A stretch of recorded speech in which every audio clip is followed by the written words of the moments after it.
আল্লাহ রাব্বুল আলামিন হচ্ছেন তিনি যিনি আকাশ সৃষ্টি করেছেন, যিনি জমিন সৃষ্টি করেছেন এবং ঊর্ধ্বদেশ থেকে মেঘমালা থেকে তোমাদের জন্য বৃষ্টি বর্ষণ করেছেন এবং সেই বৃষ্টি দিয়ে মাটির ভিতর থেকে ফসল উদ্গত করে তোমাদের খাবারের বন্দোবস্ত করেছেন। তিনি হচ্ছেন আল্লাহ পাক। তার দয়া পৃথিবীর সব জায়গায় ছড়িয়ে আছে। তার দয়া নাই, রহমত নাই এমন কোন জায়গা নাই, এমন কোন সৃষ্টি নাই।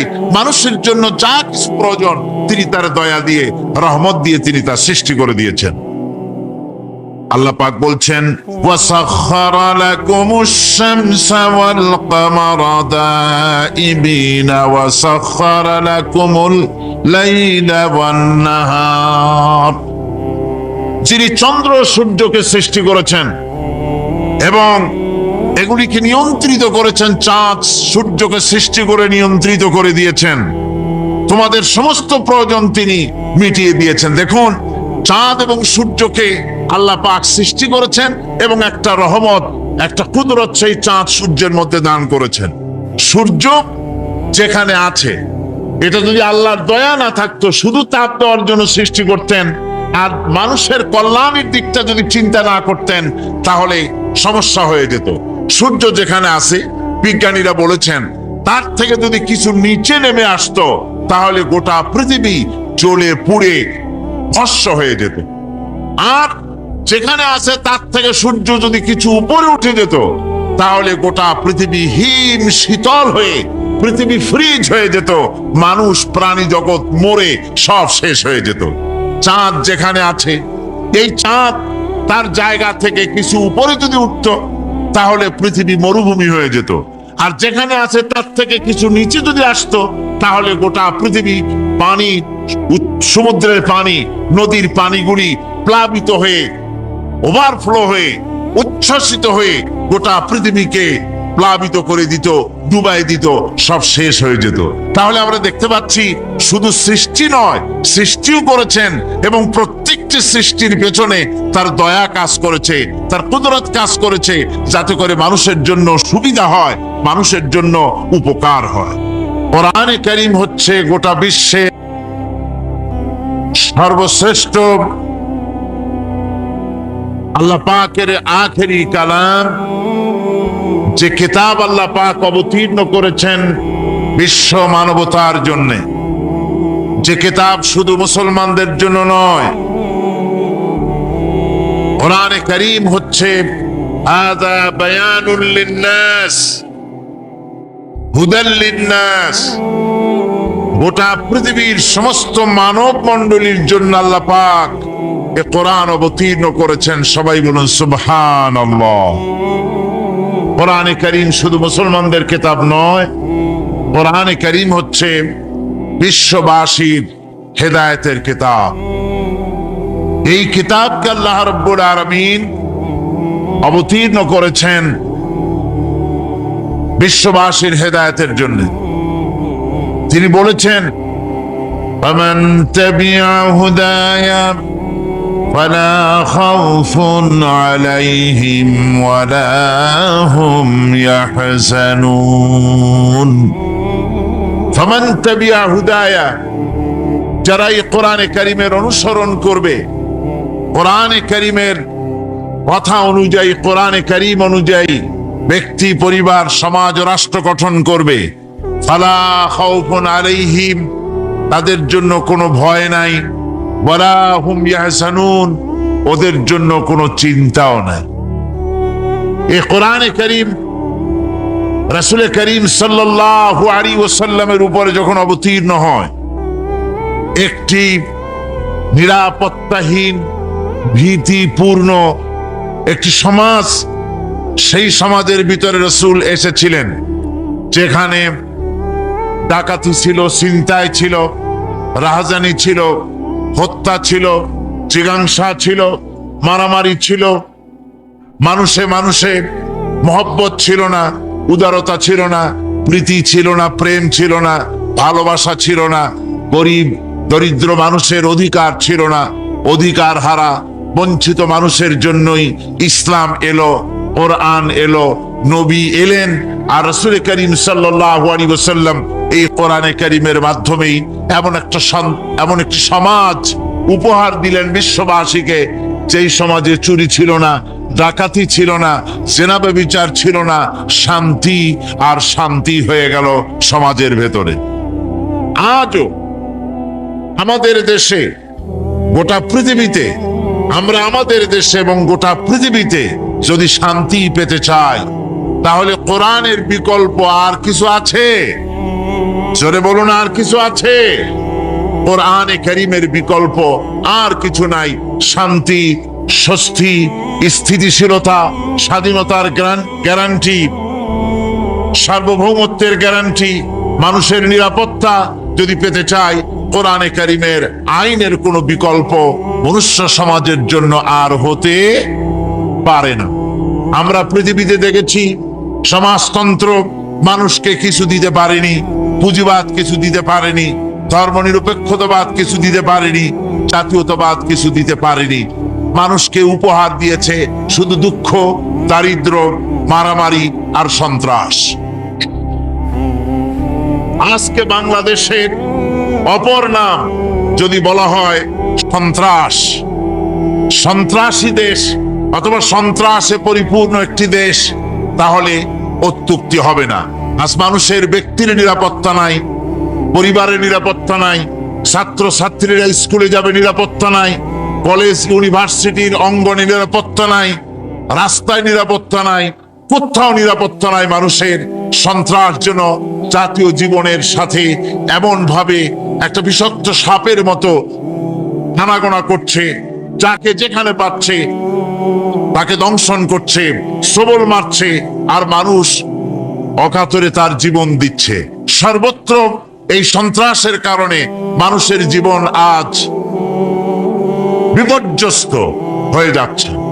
এই সন্ত্রাস থেকে যদি বাঁচতে চায়, চরিত্রের যে ধস নেমেছে যুবকদের চরিত্রে, শিক্ষক, ছাত্র, কৃষক, পেশাজীবী, প্রকৌশলী, ডাক্তার, আইনজীবী, বুদ্ধিজীবী, সাহিত্যিক, অর্থাৎ সব শ্রেণীর ভেতরে, আমি একেবারে পাইকারি দরে সবাইকে বলছি না, কিছু তো ভালো সব সময় থাকে, কি বলেন ঠিক কিনা?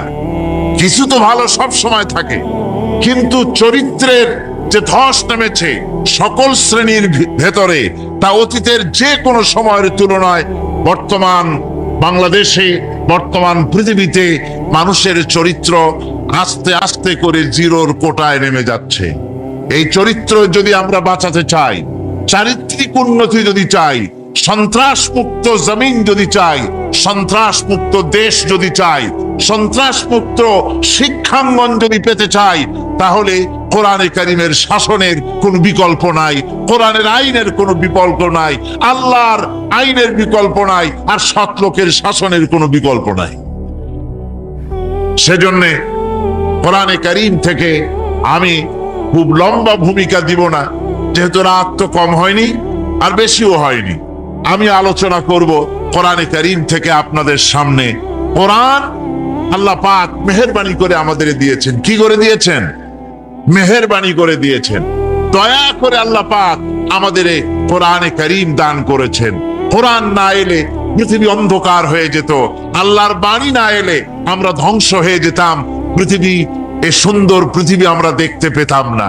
আজকের পৃথিবীর মানুষের জন্য পরোপকার, শিষ্টাচার, ভদ্রতা, ভালোবাসা, মুরব্বীদেরকে শ্রদ্ধা করা, ছোটদেরকে স্নেহ করা, এই যাবতীয় গুণাবলী, যাবতীয় মানবিক মৌলিক গুণাবলী, এ সব কিছু দিয়েছে কোরআনে কারীম, সবকিছু দিয়েছে আম্বিয়া আলাইহিমুস সালাম। তাদের অবদান অনস্বীকার্য।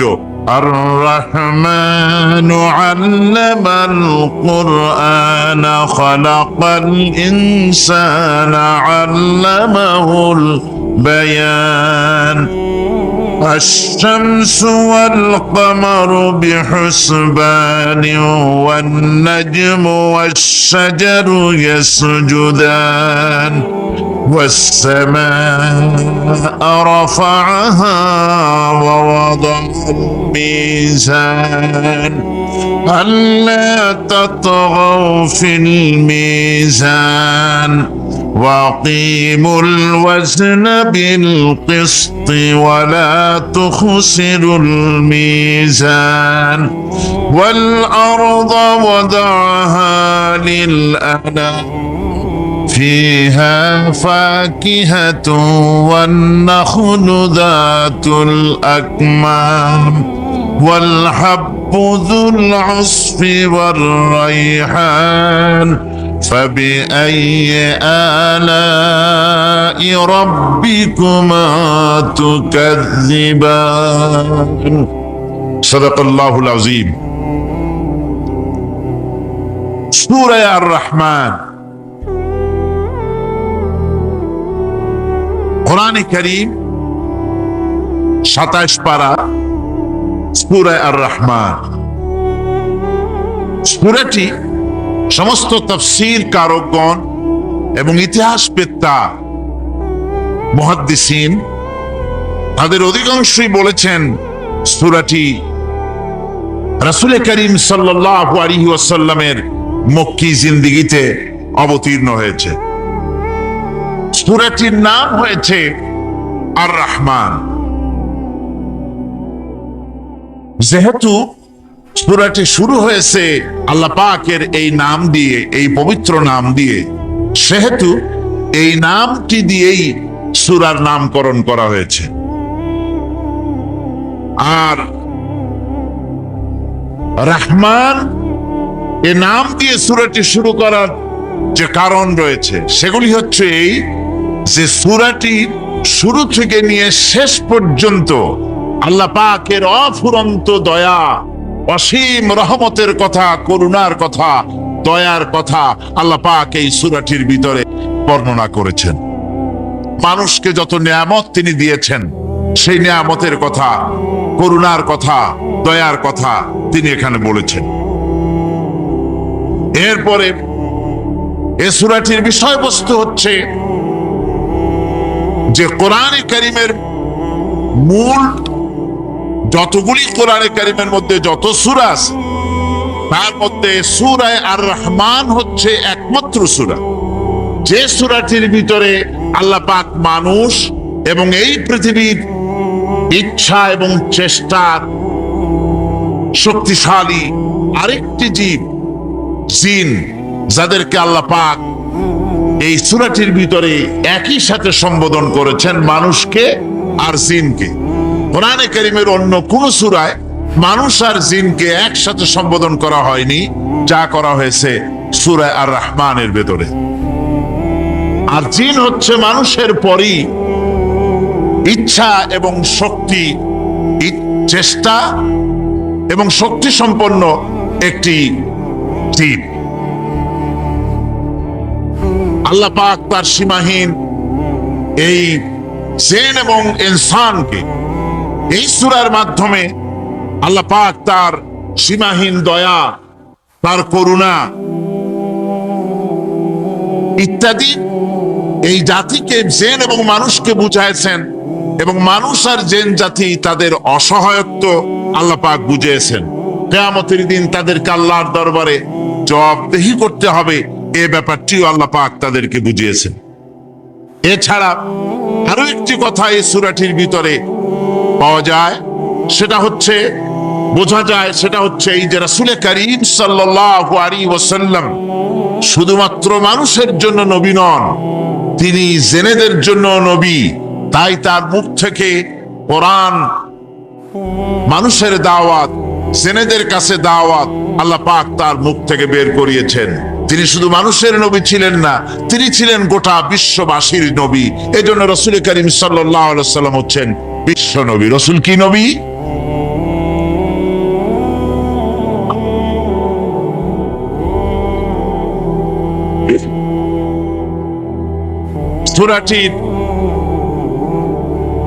এই সূরাটির সূচনা হয়েছে মানুষ দিয়ে, মানুষকে দিয়ে আলোচনা শুরু হয়েছে। তার কারণ হচ্ছে মানুষ হচ্ছে আশরাফুল মখলুকাত।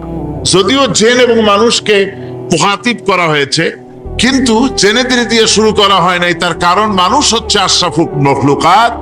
জেনেদের ভিতরে কোন নবী প্রেরণ করা হয়নি, নবী প্রেরণ করা হয়েছে সব মানুষের মধ্যে। মানুষকে আল্লাহ পাক শ্রেষ্ঠ করেছেন, সুতরাং মানুষদের দিয়েই আল্লাহ পাক এই সূরাটি শুরু করেছেন। আর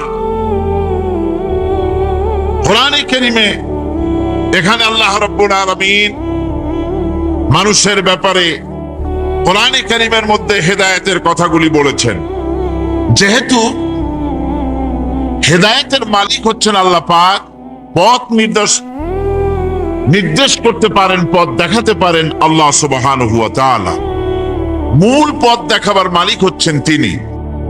কোরআনে কারীমে বলছে وعلى الله قصد السبيل ومنها جائر ولو شاء لهداكم أجمعين। আল্লাহ রাব্বুল আলামিন বলেন, সোজা রাস্তা বলে দেওয়ার দায়িত্ব আমি আল্লাহ রাব্বুল আলামিনের উপরে। সোজা কথা, সোজা রাস্তা, সোজা পথ বলে দেওয়ার দায়িত্ব আমার উপরে। আমি দেব সোজা রাস্তাটা বলে। যেখানে রয়েছে অসংখ্য বাঁকা পথ, এই পৃথিবীতে অসংখ্য বাঁকা পথ রয়েছে, সেই বাঁকা পথের মধ্যে সোজা রাস্তাটা বলে দিবেন কে বলুন? আল্লাহ পাক। তিনি সোজা রাস্তা বলে দিয়েছেন জনাবে মুহাম্মদ রাসূলুল্লাহ সরে বলেন সাল্লাল্লাহু আলাইহি ওয়াসাল্লাম। তাকে দিয়ে, তার মাধ্যমে তিনি সোজা রাস্তা এই পৃথিবীর মানুষকে কোরআনে কারীম দিয়ে সোজা রাস্তা বলেছেন, সহজ রাস্তা বলেছেন। সহজ রাস্তা আর সোজা রাস্তা হচ্ছে ইসলাম। কোরআনের মাধ্যমে আল্লাহ পাক সে কথাগুলি আমাদেরকে বুঝিয়েছেন। শুরু হচ্ছে সূরাটি আর রহমানু আল্লামাল কুরআন। রহমান, যিনি এই কোরআন শিক্ষা দিয়েছেন। তিনি মানুষ সৃষ্টি করেছেন এবং তাকে কথা বলা শিখিয়েছেন। চন্দ্র এবং সূর্য একটা নির্ধারিত একটা হিসাবের অনুসরণ করছে। তারকাসমূহ এবং সমস্ত বৃক্ষরাজি আল্লাহর সিজদায়, আল্লাহর সামনে সিজদায় অবনত হয়ে আছে। সূরাটি শুরু করা হয়েছে আর রহমান দিয়ে। এখানে এর অর্থ এই নয় যে কোরআন শরীফকে রাসূল করিম সাল্লাল্লাহু আলাইহি ওয়াসাল্লাম কোরআনের শিক্ষা, রাসূলের শিক্ষা নয়, বরং আল্লাহর শিক্ষা। কোরআনের শিক্ষাটা কার? আল্লাহর শিক্ষা। এই কথা বোঝাবার জন্য আল্লাহর একটি সিফাতি নামের পরিবর্তে, আল্লাহ পাকের জাতি নামের পরিবর্তে সিফাতি নামের প্রয়োজন ছিল না। কিন্তু আল্লাহ পাক এখানে সিফাতি নাম রহমান ব্যবহার করলেন কেন? এটা তো এমনও হতে পারতো আর রাজ্জাকু আল্লামাল কোরআন, আস-সাত্তারু আল্লামাল কোরআন, আল গাফফারু আল্লামাল কোরআন। এভাবে তো আল্লাহ পাকের অনেকগুলি সিফাতি নাম আছে, সে নাম দিয়েও তো শুরু হতে পারত। কিন্তু আল্লাহ পাক তা করেননি। তার কারণ হলো আল্লাহ পাক এমন একটি নাম দিয়ে শুরু করেছেন তার সিফাতি নামগুলির মধ্য থেকে, যে নামটি হচ্ছে দয়ায় পরিপূর্ণ, আর রহমান, অর্থাৎ দয়া। এই কোরআন শিখিয়েছেন তিনি, যিনি হচ্ছেন দয়াবান, যিনি দয়ার মহাসাগর, যার দয়ার কোনো শেষ নাই।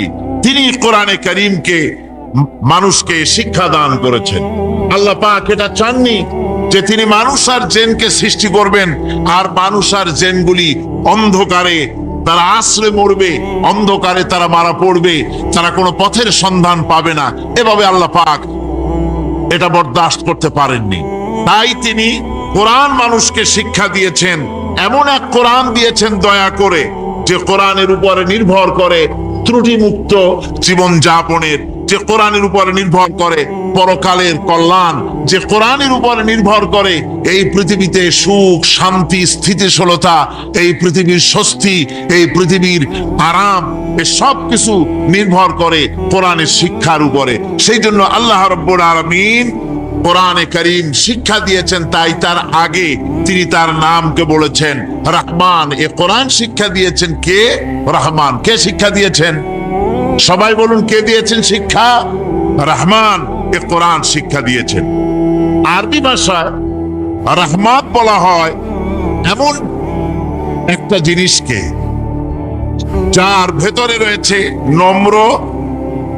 নম্রতা এবং প্রীতি, ভালোবাসার একটি উৎস, যার দ্বারা তিনি অন্যকে উপকার করতে চান, স্নেহ দিতে চান, ভালোবাসা দিতে চান, মহব্বত দিতে চান। রহমতের ভিতরে এই কথাগুলি সন্নিবেশিত রয়েছে। এখন রহমত কি? আল্লাহ রহমত হচ্ছে, আল্লাহ পাক বলছেন ওয়ারহমাতি ওয়াসিআত কুল্লা শাই, আমার দয়া, আমার রহমত, আমার করুণা সমস্ত সৃষ্টি জগৎকে ঘিরে রেখেছে। আমার রহমত ছাড়া, দয়া ছাড়া এই পৃথিবী চলতে পারে না। এই পৃথিবী পরিচালিত হচ্ছে আল্লাহর রহমতের উপরে আর আল্লাহ পাকের করুণার উপরে। কোরআনে কারীম বলছে قل لمن ما في السماوات والأرض قل لله كتب على نفسه الرحمة। আকাশ ও পৃথিবীকে কে সৃষ্টি করেছেন? আকাশ এবং পৃথিবী কার? হে নবী, আপনি বলুন সেই মহান স্রষ্টার, যিনি রহমতকে, করুণাকে, ভালোবাসাকে নিজের জন্য প্রয়োজনীয় করেছেন। ভালোবাসা দেওয়া, করুণা করা, মহব্বত করা যিনি নিজের জন্য প্রয়োজনীয় করে দিয়েছেন। সৃষ্টিকে মহব্বত করার, ভালোবাসা দেওয়া, শুধু সৃষ্টি নয় বরং দয়া এবং ভালোবাসা দিয়ে তিনি সিক্ত করেছেন। আল্লাহর তাবৎ সৃষ্টির দিকে তাকালে, আল্লাহর পুরা সৃষ্টি জগতের দিকে যদি আমরা তাকাই, তাহলে আমরা দেখতে পাবো যে সমস্ত কিছুই, যা কিছু আমরা দেখতে পাই, এ সব কিছুই আল্লাহ পাক একটা কুদরত দিয়ে, রহমত দিয়ে, মহব্বত দিয়ে, স্নেহ দিয়ে তিনি সৃষ্টি করেছেন মানুষের জন্য, সৃষ্টি জগতের জন্য। ভালোবাসায় পরিপূর্ণ করে মানুষকে তা তিনি দান করেছেন। যেমন অন্য আয়াতের মধ্যে আল্লাহ পাক বলছেন وَسَخَّرَ لَكُم مَّا فِي السَّمَاوَاتِ وَمَا فِي الْأَرْضِ।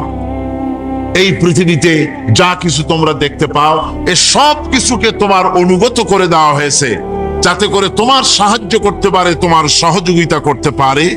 এজন্য আমি সবকিছুকে সৃষ্টি করেছি। সাখারা শব্দের অর্থ হচ্ছে যে আমি সবগুলিকে তোমাদের অনুগত করে দিয়েছি, যাতে করে তোমাদের অনুগত থাকে। অর্থাৎ তোমরা তাদের এই সমস্ত জিনিস দিয়ে তোমরা কাজ দিতে পারো। পানির উপর দিয়ে তোমরা যেন নৌকা চালাতে পারো, স্টিমার চালাতে পারো, পানি অনুগত করা হয়েছে, বাতাসকে অনুগত করা হয়েছে। পৃথিবীর সব কিছুকেই আমি অনুগত করে দিয়েছি তোমাদের, যাতে করে তার দ্বারা তোমরা কাজ দিতে পারো। আল্লাহুল্লাযী আরসালার রিয়াহা ফাতুসিরু সাহাবা। সমুদ্রের পানি, লবণাক্ত পানিগুলি বাষ্পীয় আকারে উত্থিত হয়ে যায়, মেঘমালায় পরিণত হয়ে যায়। বাতাসকে বলি, এই মেঘকে টেনে নিয়ে যাও অমুক জায়গার উপরে। মেঘ চলে এলো।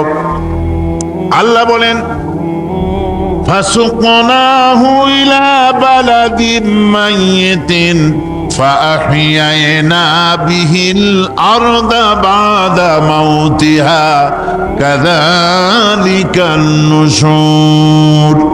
আল্লাহ পাক বলছেন বৃষ্টির পানি পড়লো, মরা জমিন জিন্দা হয়ে গেল। এই মরা জমিন জিন্দা হলো। এরপরে তুমি বীজ বপন করলে, ধান বপন করলে, গম বপন করলে, মাটির খাসলাত হলো সব পচায় দেওয়া। মাটির খাসলাত কি? কথা বুঝেন না? মাটির ধর্মটা কি? পচায় দেওয়া। যা রাখেন পচে যাবে, লোহা রাখেন জং ধরে যাবে, পাথর রাখেন আস্তে আস্তে, এ ধরনের যেসব জিনিস রাখেন আস্তে আস্তে করে ধ্বংস হয়ে যাবে, পচে যাবে। ওই মাটির ভিতরে ধান এবং গম, আপনার ফসল, আপনার খাদ্য, আপনার রিজেককে আমানত করে দিলেন। আল্লাহ পাক ওটাকে হেফাজত করলেন। এরপরে ওর ভিতর থেকে পাতা অঙ্কুরিত হয়ে বেরিয়ে এলো। এখন কেউ যদি বলে আল্লাহ যদি পানি না দেন, আল্লাহ যদি বৃষ্টিটা না দেন, তাহলে আমার অসুবিধাটা কি? আল্লাহ বলেন দেখো, বৃষ্টিটা তো আমি দিলাম। বৃষ্টিটা কে দিলেন? আল্লাহ পাক বলেন, আফারাআইতুমুল মাআল্লাযী তাশরাবুন আনতুম আনজালতুমুহু মিনাল মুজনি আম নাহনুল মুনজিলুন। তোমরা যে পানি পান করো, আকাশ থেকে এই পানিটা কে বর্ষণ করে? তুমি করো না আমি করি? কে করে জোরে কোন? আল্লাহ পাক বলছেন আমি পানি বর্ষণ করি। সেই পানিটা এই যে বঙ্গোপসাগরের পানি, আপনাদের কর্ণফুলীর পানি, মিষ্টি না নোনা? কি পানি জোরে কোন? এই নোনা পানি আকাশে উঠলো। আল্লাহ পাক বলেন, ইচ্ছে যদি করতাম লাউ নাশাউ জাআলনাহু জাজান ফালাউলা তাশকুরুন। পানি উঠালাম, নোনা পানি, ইচ্ছে করলে লবণাক্ত অবস্থায় অবতীর্ণ করে দিতে পারতাম, জমিনের ফসল সব নষ্ট হয়ে যেত। কিন্তু আমি নোনা পানি উঠায়া ওই পানিগুলিকে মিষ্টি করে আমি নাজিল করে, জোরে কোন সুবহানাল্লাহ, মিষ্টি পানি অবতীর্ণ করে দিলাম। এখন মানুষ বলে আল্লাহ পানি না দিলে কি হইতো? আমাদের খাল আছে, বিল আছে, সাগর আছে, নদী আছে, পুকুর আছে, হাওড় আছে, টিউবওয়েল আছে, ডিপ টিউবওয়েল আছে। আল্লাহ বৃষ্টি না দিলে তো কি হয়ে গেল আমাদের? আল্লাহ পাক জবাব দিয়েছেন, কুল আরাআইতুম ইন আসবাহা মাউকুম গাওরান ফামান ইয়াতিকুম বিমাইন মাইন। বলো দেখি, সবে শুকাইয়া যদি যায় এই জমিনের পানি, তাহলে হেথায় তটডির ধারা কে দিবে সবারে আনি? টিউবওয়েলের পানি, পাতালের পানি, দরিয়ার পানি, সাগরের পানি, হাওড়ের পানি, বিলের পানি সব যদি আমি আল্লাহ শুকায় দেই, আমি আল্লাহ ছাড়া এমন কোন শক্তি আছে যে মরা গাঙ্গে নতুন করে পানির জোয়ার এনে দিতে পারে? কুত্তা আবার পুলিশেও চাকরি করে। ইংল্যান্ডে, লন্ডনে দেখেছি আপনার, সেখানে কুকুর, ওকে ট্রেনিং দেওয়া হয়, কুকুর পুলিশে চাকরি করে। কোন পুলিশ আছে হাবিলদার, সাব ইন্সপেক্টর, তবে কুত্তা জানে না যে সাব ইন্সপেক্টর কি না আসে।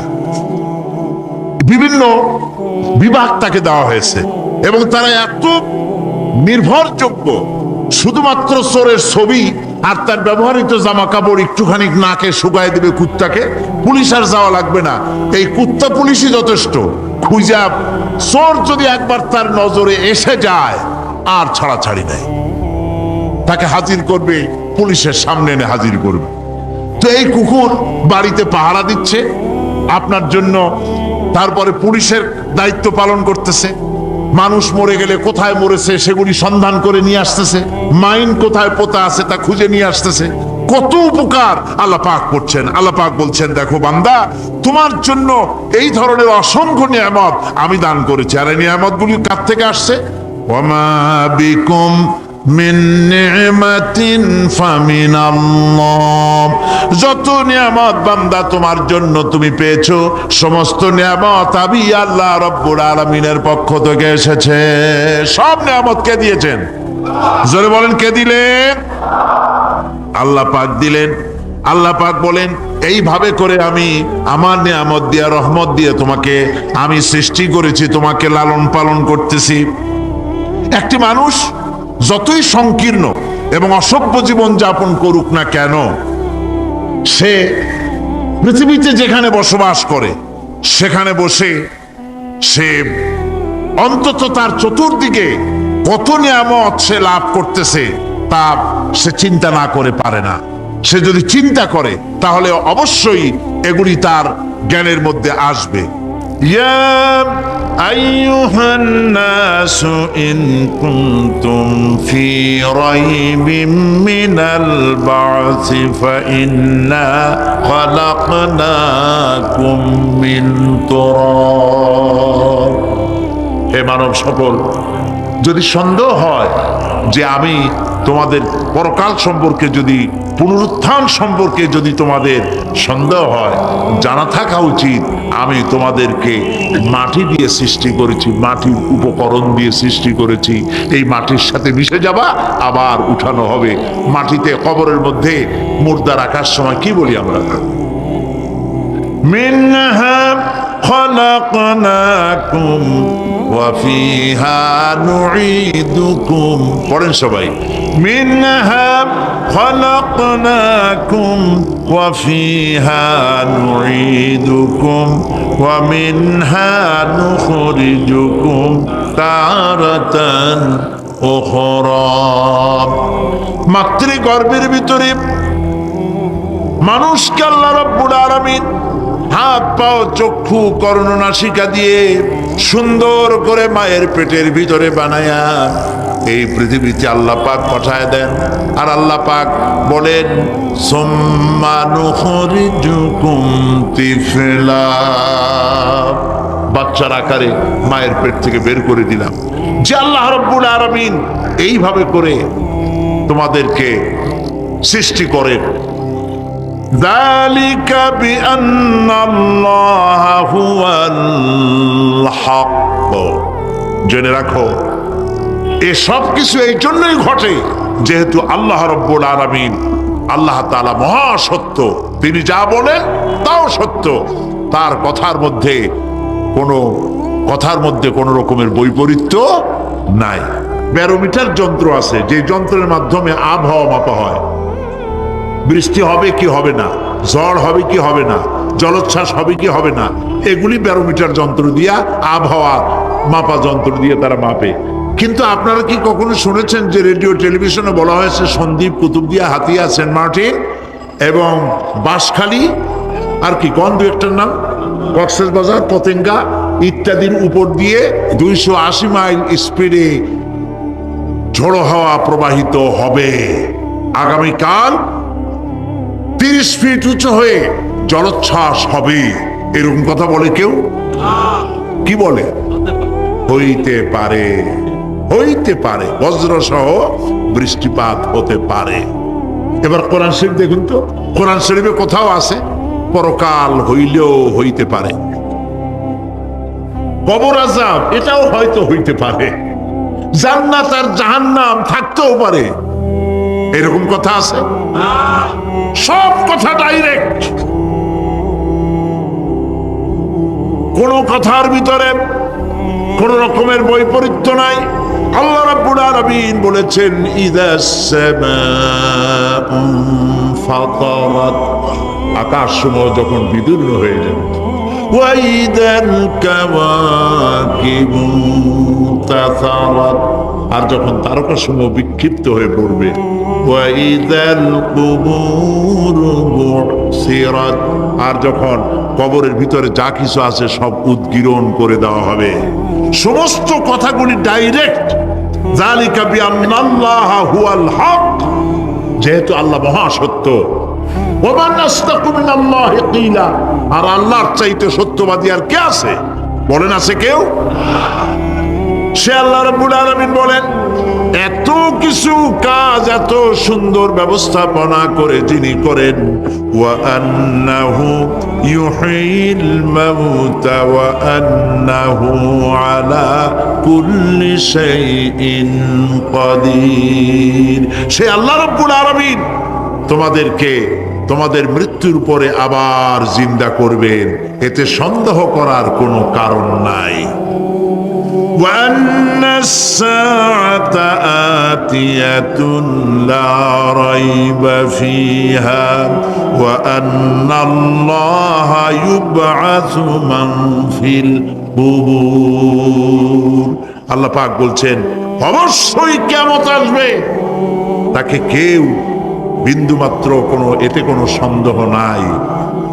আর ওয়া আন্নাল্লাহা ইউবআসু মান ফিল কুবুর, আর আল্লাহ পাক অবশ্যই কবরে যা কিছু আছে সব বের করে নিয়ে আসবেন।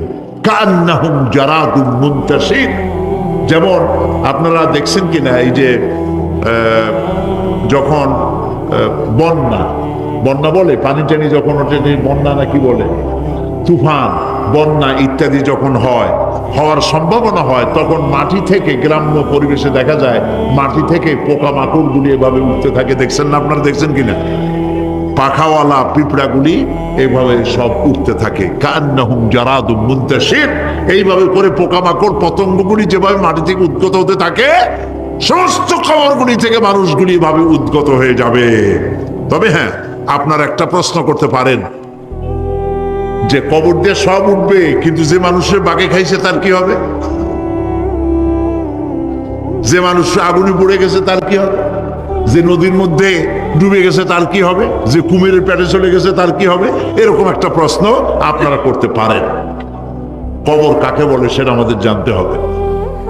কবর শুধু মাটির গর্তটাকেই কবর বলা হয় না, এটি আলমে বারজাখ, এটি পর্দা, এটা জবনিকা। মৃত্যুর পরের জীবনটাই হলো আলমে আখিরাত পর্যন্ত যাইতে যে জীবনটা লাগে, যে একটি সময় আছে, এই সময়টার নামটাই হলো কবর। সেটা গর্তের মধ্যে হইতে পারে, মাটির মধ্যে, সেটা বাঘের পেটে হতে পারে, সেটা কুমিরের পেটে হতে পারে, সেটা পানিতে পচে যেতে পারে, এটা কোনো বিষয় না। আল্লাহ পাক উঠাতে চাইবেন এবং সমস্ত কিছুকে কিয়ামতের দিন আল্লাহ রব্বুল আলামিন তার দরবারে হাজির করবে। তাহলে আমরা বুঝতে পারলাম যে কিয়ামত যে হবে এই ব্যাপারে কোনো সন্দেহের অবকাশ নেই। এখন ওই কিয়ামতের দিন আল্লাহ রব্বুল আলামিন আমাদের বিচার নেবেন, হিসাব করবেন। দুনিয়ায় যে পরীক্ষা দিয়েছিলাম, এই পরীক্ষায় যদি কেউ একবার ফেল করে, আর একবার পরীক্ষা দিয়ে পাশ করার সুযোগ আছে। আরো একবার যদি ফেল করে, আবার পরীক্ষা দিয়ে পাশ করার সুযোগ আছে। 10 বার পরীক্ষা দিবেন, 10 বার ফেল করবেন। 100 বার পরীক্ষা দিবেন, 100 বার ফেল করবেন, তারপরেও আবার পরীক্ষা দেওয়ার সুযোগ আছে। কিন্তু কিয়ামতের ময়দানে যদি কোনো মানুষ তার জীবনের পরীক্ষায় যদি ফেল করে, দ্বিতীয়বার পরীক্ষা দিয়া পাশ করার আর কোনো সুযোগ নাই। এই পৃথিবীতে জজ কোর্টে কেউ হেরে গেল, হাইকোর্টে আপিল করার সুযোগ আছে। হাইকোর্টে যদি হেরে যায়, সুপ্রিম কোর্টে কেস করে জেতার সুযোগ আছে, আপিল করার সুযোগ আছে। সুপ্রিম কোর্টেও হেরে গেল, প্রেসিডেন্টের কাছে জীবন ভিক্ষা চাওয়া যাইতে পারে। কিন্তু কিয়ামতে আখিরাতে আদালতে ওই জায়গায় মানুষ যদি একবার তার জীবনের মামলায় হেরে যায়, দ্বিতীয়বার আপিল করার আর কোনো জায়গা নাই। কঠিন জায়গা, সেই জায়গা হবে এবং সেখানে সবাইকে উঠতেই হবে। সুতরাং এই যে প্রশ্ন করা হয় যে প্রায় এই কিয়ামত কবে হবে, এটা বিশ্বাস করি না, হ্যান ত্যান ইত্যাদি, মরলে আবার জিন্দা করবে কে, এইসব প্রশ্নের কোনো দাম নাই। আল্লাহ পাক এই ব্যাপারে আরেকটি কথা বলছেন, يسألونك كأنك حفي عنها قل إنما علمها عند الله ولكن أكثر الناس لا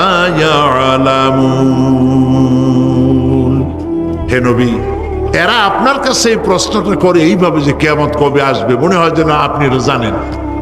এই ইলম কিয়ামত কবে হবে মনে হয় যেন আপনি এটা জানেন, সেই জন্য তারা এই প্রশ্নটা করছে। আসলে কুল ইন্নামা ইলমুহা ইনদাল্লাহ, কিয়ামত কবে হবে এটা কে জানেন? ওয়ালাকিন্না আকসারান নাস লা ইয়ালামুন, অবশ্যই অধিকাংশ মানুষেরা এটা জানে না। কিয়ামত কবে হবে এটা একমাত্র আল্লাহ পাক জানেন। পরকালের জীবন যে হবে এতে কোনো সন্দেহ নাই, সেই ব্যাপারে আল্লাহ পাক বলছেন, আআনতুম আশাদ্দু খালকান আমিস সামাউ বানাহা, তোমরা যে পুনরুত্থান সম্পর্কে অস্বীকার করো, এবার চিন্তা করো, তোমারে বানানো কঠিন না ওই মহা আকাশটা বানানো কঠিন? কোনটা কঠিন বলেন না আপনারা, কোনটা কঠিন? আপনারা একটু তাকায় দেখেন তো, এই যে বিশাল প্যান্ডেল, এই প্যান্ডেলে খুঁটি আছে না নাই? আছে কি না? কতগুলা খুঁটি গুনতে আপনার আধা ঘন্টা খানেক সময় লাগবে, ঠিক না? এই একটা প্যান্ডেল বানাতে যদি এতগুলি খুঁটি লাগে, তাহলে বিশাল আকাশে যদি এইরকম খুঁটি লাগতো আকাশটারে ঝুলায় রাখার জন্য, তাহলে চিন্তা করেন তো, খুঁটির জ্বালায় গাড়ি চালানো যাইতো? আছে কোনো খুঁটি? জোরে বলেন, আছে? নাই। ওই আকাশটাকে আল্লাহ পাক বলছেন, আনতুম আশাদ্দু খালকান আমিস সামাউ বানাহা, তোমারে বানানো কঠিন নয় বিশাল আকাশ বানানো কঠিন? কোনটা কঠিন ছিল? তো ওই আকাশটা বানানোই তো আল্লাহ পাকের কাছে সহজ হয়ে গেছে। তাহলে তোমারে একবার বানাইয়া যে একবার বানাতে পেরেছেন তিনি আবার জিন্দা করতে পারবেন না, এই চিন্তা কেন করো? আল্লাহ রাব্বুল আলামিন কোরআনে কারীমের ভিতরে পরিষ্কার করে বলেছেন, ওরা বলে, কাফের বেঈমানেরা বলে, ক্বালা মাইয়ুশিল ইযামা ওয়া হিয়া রামীম, আমাদের হাড় গোড় যখন পচে যাবে, গলে যাবে, কে আমাদের জিন্দা করবে?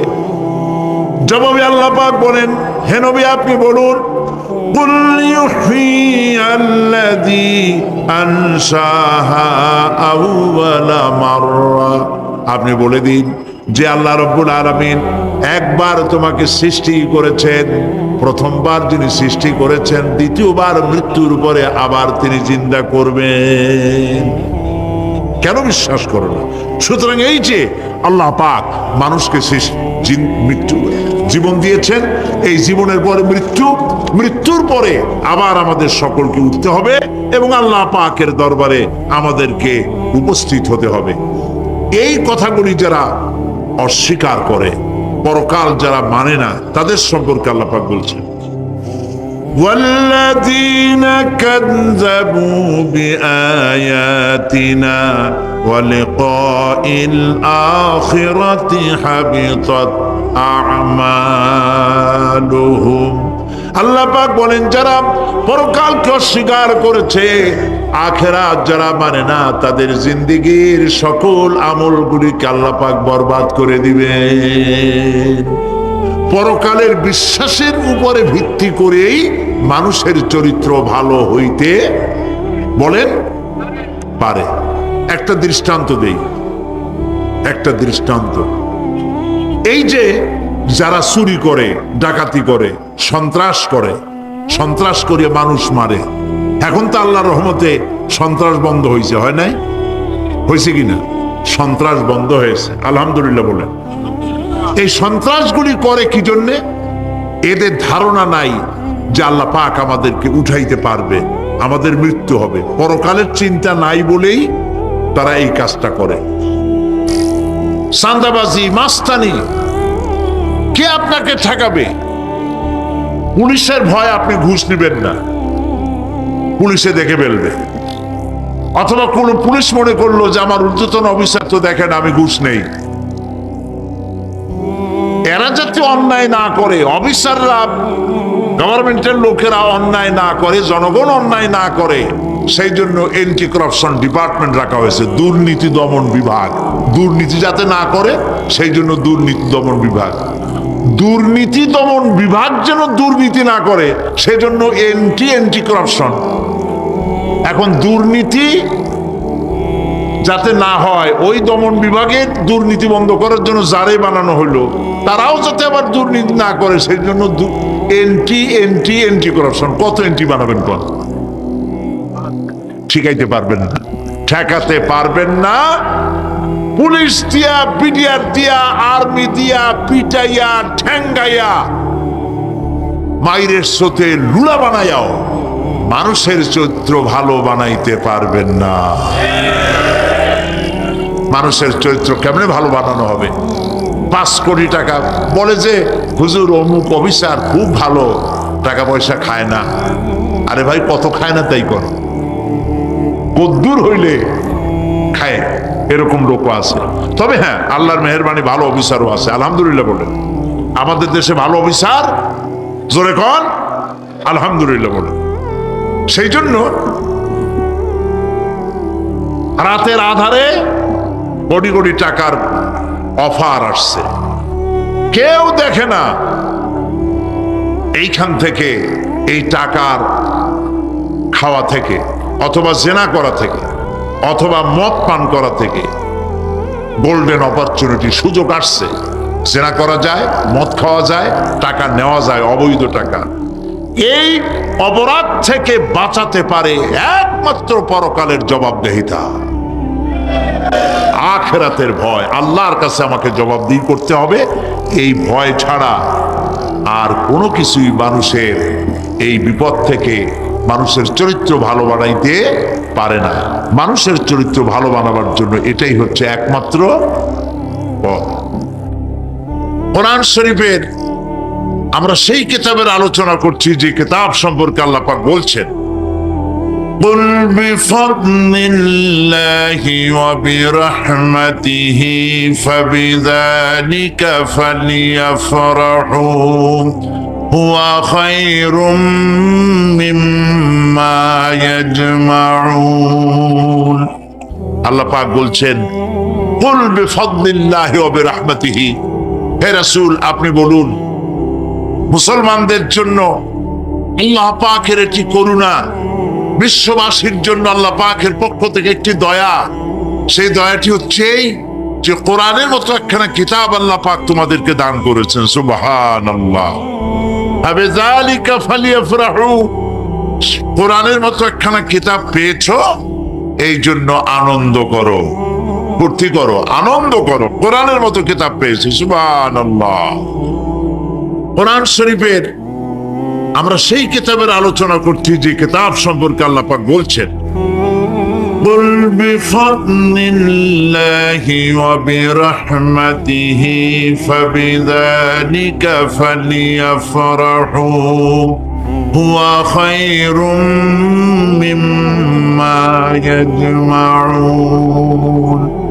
আল্লাহ পাক বলছেন, قل بفضل الله وبرحمته, হে রাসূল আপনি বলুন মুসলমানদের জন্য আল্লাহ পাকের একটি করুণা, বিশ্ববাসীর জন্য আল্লাহ পাকের পক্ষ থেকে একটি দয়া। সেই দয়াটি হচ্ছে যে কোরআনের মতো একখানা কিতাব আল্লাহ পাক তোমাদেরকে দান করেছেন। সুবহানাল্লাহ। আবিযালিকা ফালিয়াফরাহু, কোরআনের মতো একখানা কিতাব পেয়েছো এই জন্য আনন্দ করো, ফুর্তি করো, আনন্দ করো, কোরআনের মতো কিতাব পেয়েছি। সুবহানাল্লাহ।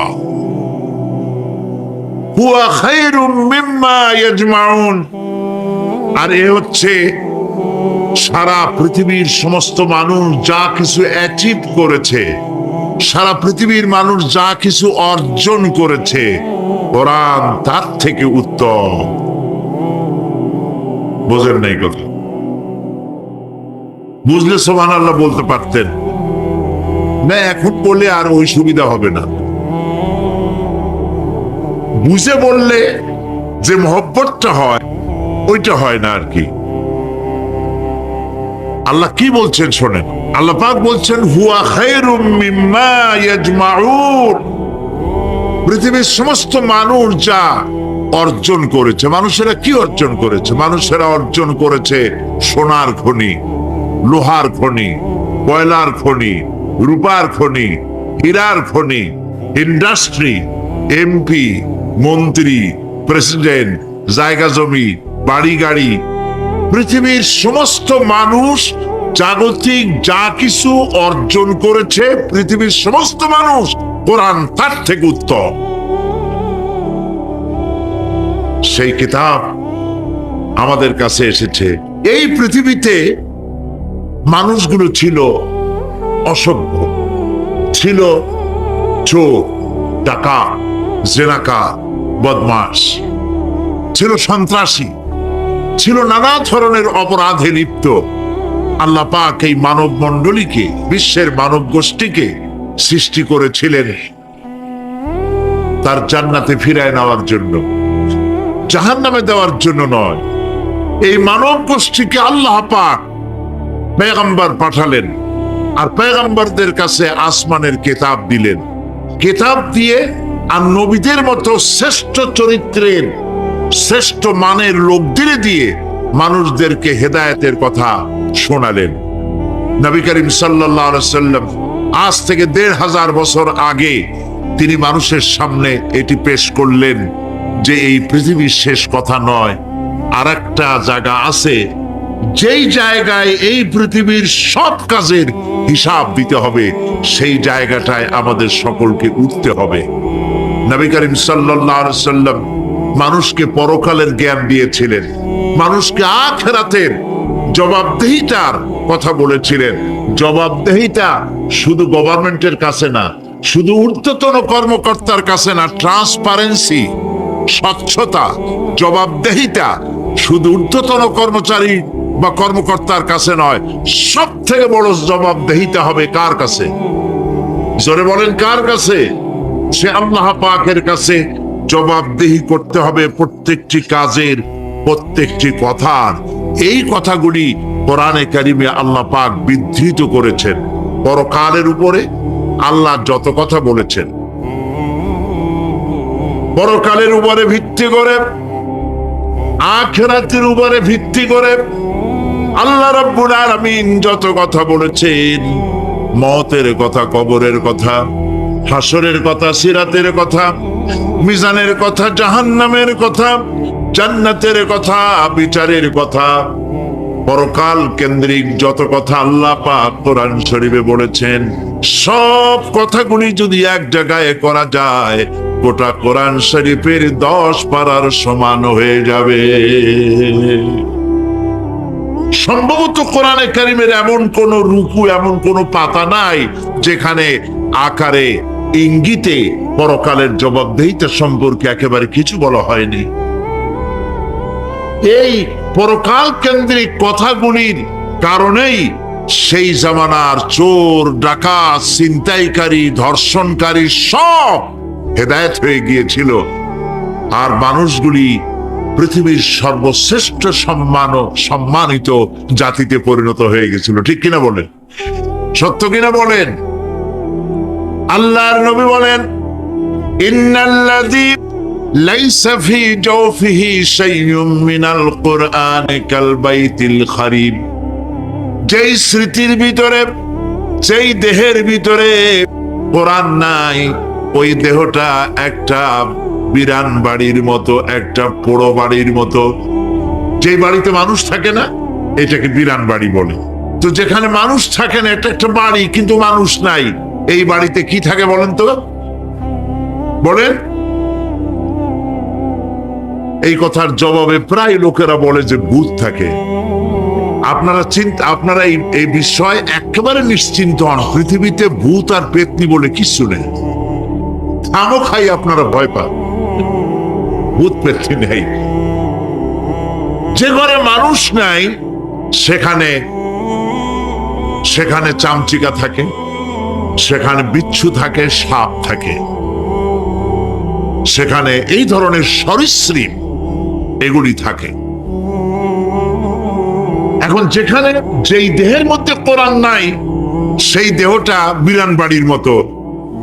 আমাদের শিক্ষাঙ্গনগুলিতে এক সময় এর মনোগ্রামগুলিতে লেখা ছিল, ইকরা বিস্মি রাব্বিকাল্লাযী খালাক, লেখা ছিল রব্বি জিদনি ইলমা, লেখা ছিল না? ছিল। 1972 সনে যারা ক্ষমতায় এলেন, তারা এসে আল্লাহর কোরআনের আয়াত দুটি তুলে ফেলে দিলেন। এটি কি মিথ্যে না সত্য? দেখুন, কোরআনে কারিম এমনিতে ওখানে পড়ানো হয় না, পরীক্ষায় পাশ করার জন্য 2-4টা আয়াত, 2-4টা হাদিস, আর তো কিছু নাই। এ কথা সত্য কিনা? মনোগ্রাম ছিল, কোরআনের আয়াত লেখা ছিল, এই কোরআনের আয়াত তুলে দেওয়া হলো। এখন কোরআন নাই। কোরআন নাই কি আছে? যেই দেহের ভিতরে কোরআন নাই, যে স্মৃতিতে কোরআন নাই, সেটা বিরান বাড়ির মতো। বিরান বাড়িতে বিচ্ছু থাকে, সাপ থাকে, কুইচা থাকে, সেখানে হিংস্র প্রাণী থাকে। যেখানে যে শিক্ষাঙ্গনগুলিতে কোরআন নাই, সেই শিক্ষাঙ্গনিতে ওই সব জিনিস থাকে যা বিরান বাড়িতে থাকে। কথা বুঝতে পেরেছেন? ফলে আমাদের শিক্ষাঙ্গনগুলি থেকে চাঁদাবাজ, মাস্তান, গুন্ডা, ধর্ষণকারী ইত্যাদি সাপ্লাই হচ্ছে, তবে সব না। একটা উল্লেখযোগ্য অংশ খারাপ হয়ে যাচ্ছে। এটা ঠিক কিনা বলেন? এই খারাপ যদি ভালো বানাতে চাই, নীতি নৈতিকতা ছাড়া, কোরআনের শিক্ষা ছাড়া, পরকালের জবাবদেহি তার চিন্তা ছাড়া আমরা আমাদের শিক্ষাঙ্গনকে বিডিআর দিয়া, পুলিশ দিয়া, আর্মি অপারেশন করে এই নীতি নৈতিকতার সৃষ্টি করা যাবে না। মানুষ ওজনে কম দেয়, খাদ্যে ভেজাল দেয়, জমিনের আইল ঠেলে, বউকে পর্দায় রাখে না, মিথ্যা কথা বলে, ওয়াদা খেলাপ করে, প্রতারণা করে, এই সব জিনিস আপনি বন্ধ করতে পারবেন না। ক্লিন হার্ট তো ভালো, এর থেকেও বড় কোনো অপারেশন যদি থাকে, সে অপারেশন করেও মানব গোষ্ঠীকে ভালো বানানো যাবে না। একটি জিনিসই মানুষকে ভালো করতে পারে, সেটা হলো আল্লাহর কাছে কিয়ামতের দিন জবাবদিহিতা। নবী করিম সাল্লাল্লাহু আলাইহি ওয়াসাল্লাম তার নবুয়তের শুরুতে তিনি তিনটি বিষয় মানুষকে দাওয়াত দিয়েছেন। এর একটি হলো তাওহীদ, একটি হলো রিসালাত, আর একটি হলো আখিরাত। তাওহীদ বলতে তিনি বুঝাইছেন সার্বভৌমত্বের মালিকানায় আল্লাহর সাথে কোনো শরীক নাই। কথা বুঝতে পেরেছেন? সার্বভৌমত্ব, ক্ষমতা এবং তার কর্তৃত্বে আল্লাহর সাথে কোনো শরীক নাই। এই কথা বিশ্বাস করার কোনো উপায় নাই যে সকল ক্ষমতার উৎস জনগণ। এই কথা বলা এবং বিশ্বাস করা মুসলমানদের কোনো সুযোগ নাই। সকল ক্ষমতার কর্তৃত্বের কেবলমাত্র একমাত্র শুধুমাত্র মালিককে। আল্লাহ পাক বলেছেন আন্নাল কুওয়াতা লিল্লাহি জামিআ, সমস্ত ক্ষমতার উৎস কেবলমাত্র কে? আল্লাহ পাক। এটি হলো নবী করিম সাল্লাল্লাহু আলাইহি ওয়াসাল্লামের প্রথম দাওয়াত। দ্বিতীয় দাওয়াত হলো নবী করিম সাল্লাল্লাহু আলাইহি ওয়াসাল্লাম বলেছেন আমি হচ্ছে আল্লাহর রাসূল, আল্লাহ রাসূল হিসেবে আমাকে প্রেরণ করেছেন। 3 নম্বরের দাওয়াত ছিল এই যে এই দুনিয়া এরকম থাকবে না, এই দুনিয়া ধ্বংস হবে এবং আমরাও একদিন মরে যাব। মরার পরে মাটিতে মিশে যাব, গলে যাব। এরপরে আবার আল্লাহ পাক আমাদেরকে উঠাবেন এবং কিয়ামতে আল্লাহর কাছে আমাদেরকে জবাবদিহি করতে হবে। এই 3টি বিষয় নবী করিম সাল্লাল্লাহু আলাইহি ওয়াসাল্লাম মক্কি জিন্দেগিতে মানুষের সামনে এই দাওয়াত পেশ করেছেন এবং কোরআনে কারিমও এই কথাগুলি এইভাবেই নাজিল হয়েছে। কাফেরেরা 3টি জিনিসের প্রথম জিনিসের সাথে তারা দ্বিমত খুব একটা করতে পারে নাই। তারাও জানতো যে আল্লাহ এক আছেন। তাদের যে দেবতাগুলি ছিল এ সম্পর্কে তাদের ধারণা ছিল যে দেবতাগুলিও ওই আল্লাহর তৈরি করা, তবে আল্লাহর কাজের এরা হলো অংশীদার। যেরকম গভর্নমেন্টের একজন প্রধানমন্ত্রী থাকে আর একজন প্রেসিডেন্ট থাকে আর বিভিন্ন বিভাগে মন্ত্রীরা থাকে, আল্লাহর ওইভাবে রাষ্ট্র, আল্লাহ বা ভগবান বা গড, তারও এই বিশ্ব এগুলিকে পরিচালনা করার জন্য বিভিন্ন মন্ত্রণালয় আছে। আর ওই সব মন্ত্রণালয়গুলিতে আমাদের দেবতাগুলিকে এইভাবে শরীক করে রাখা তিনি রেখেছেন। এটা হলো তাদের ধারণা। 2 নম্বরে নবী করিম সাল্লাল্লাহু আলাইহি ওয়াসাল্লামের রিসালাত সম্পর্কে তাদের এই ব্যাপারে তারা একমত হতে পারে নাই, কিন্তু নবী করিম সাল্লাল্লাহু আলাইহি ওয়াসাল্লাম মিথ্যা কথা বলেছেন নাউজুবিল্লাহ এটা তারা ধারণা করতে পারতো না। কারণ 40টি বছর পর্যন্ত একটি মিথ্যে কথা তিনি বলেন নাই। সুবহানাল্লাহ বলেন। নবুয়তের আগ পর্যন্ত কোন মিথ্যে কথা তার কাছ থেকে লোকেরা শোনে নাই। সুবহানাল্লাহ। সারা জীবনেও তিনি কোনো মিথ্যে কথা বলেন নাই। তৃতীয় যে বিষয়টি, এই বিষয় ছিল তাদের মারাত্মক প্রশ্ন। স্রষ্টা সম্পর্কে, আল্লাহ সম্পর্কে তাদের ধারণা ছিল এই। আল্লাহ পাক কোরআনে কারিমে বলছেন وَلَئِنْ سَأَلْتَهُمْ مَنْ خَلَقَ السَّمَاوَاتِ وَالْأَرْضَ لَيَقُولُنَّ خَلَقَهُنَّ الْعَزِيزُ الْعَلِيمُ। তাদেরকে যদি প্রশ্ন করা হয় কে আকাশ সৃষ্টি করেছে, কে জমিন সৃষ্টি করেছে, তাহলে তারা বলবে, এবং তোমাদেরকে কে সৃষ্টি করেছে, তার জবাবে তারা বলবে পরাক্রমশালী আল্লাহ রব্বুল আলামিন, তিনি সৃষ্টি করেছেন। ফেরাউনও কিন্তু কোনোদিন বলে নাই যে আকাশ আর জমিন আমি সৃষ্টি করেছি। নমরুদও কোনোদিন বলেনি আকাশ আর জমিন আমি সৃষ্টি করেছি। কেউ নিজেকে স্রষ্টা বলে কেউ দাবি করেনি। এইভাবে করে আল্লাহ পাক বলছেন তাদেরকে যদি এই প্রশ্ন করা হয়, وَلَئِنْ سَأَلْتَهُمْ مَنْ نَزَّلَ مِنَ السَّمَاءِ مَاءً فَأَحْيَا بِهِ الْأَرْضَ مِنْ بَعْدِ مَوْتِهَا لَيَقُولُنَّ اللَّهُ